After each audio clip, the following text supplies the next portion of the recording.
EAVCA is an umbrella body for private capital investors, and we are a membership association comprising of DFIs, the development finance institutions, private equity and venture capital investors, as well as key transaction advisors or service providers within the private equity space. And so if you look at the profile of our members, for private equity, they are looking for mature businesses. So these would be businesses that require a lot of cash injection to be able to scale. So they'll go for cash intensive industries such as manufacturing, retail. But when you look at the profile of venture capital investors within EAVCA, there's also different levels in terms of the investors, what they are looking for, their ticket sizes. So I would say the minimum ticket size for a venture capital would be 250,000, and this could go all the way up to maybe 2 million, up to 5 million thereabout.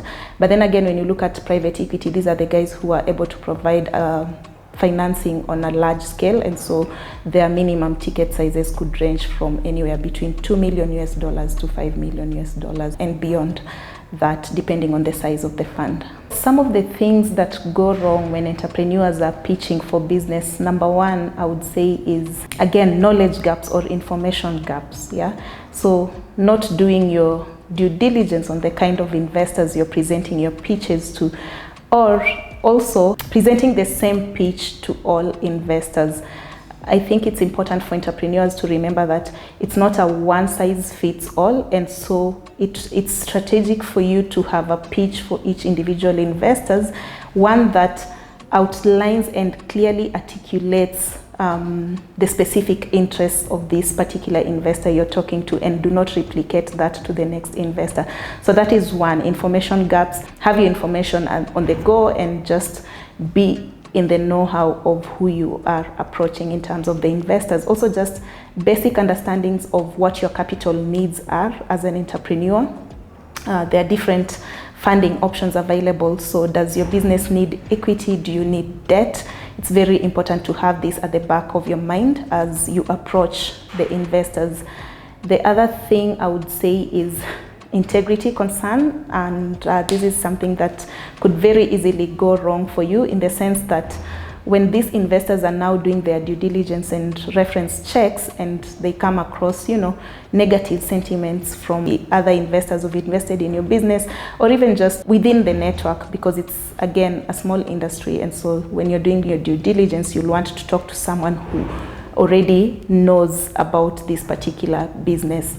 So integrity concerns, that is also something to be very careful about. And lastly, I would say traction, because most of these business models are unproven, and so it poses a higher potential for risk. So these are some of the things that entrepreneurs should just be on the lookout for. So some of the challenges that investors face when considering investments into early stage businesses in the region, I would say one, this would be inadequate traction. And this is mainly because most of these businesses are very early stage, and so they are untested, especially the business models, and so there's no proven track record per se, and so this causes a bit of it increases the risks for investors who are considering investments into such businesses.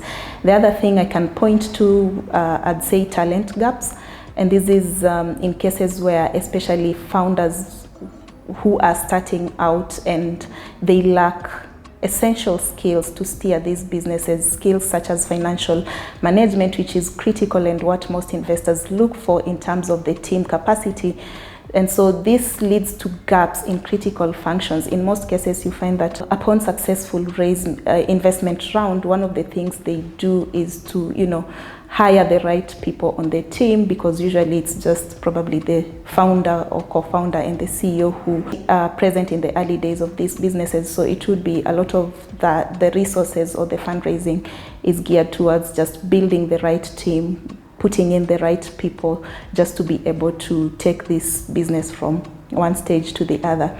The other thing I can talk about in terms of challenges that investors experience, I would say, is investor readiness, which could sound cliche at this point. How do we define investor readiness, and especially in the African context?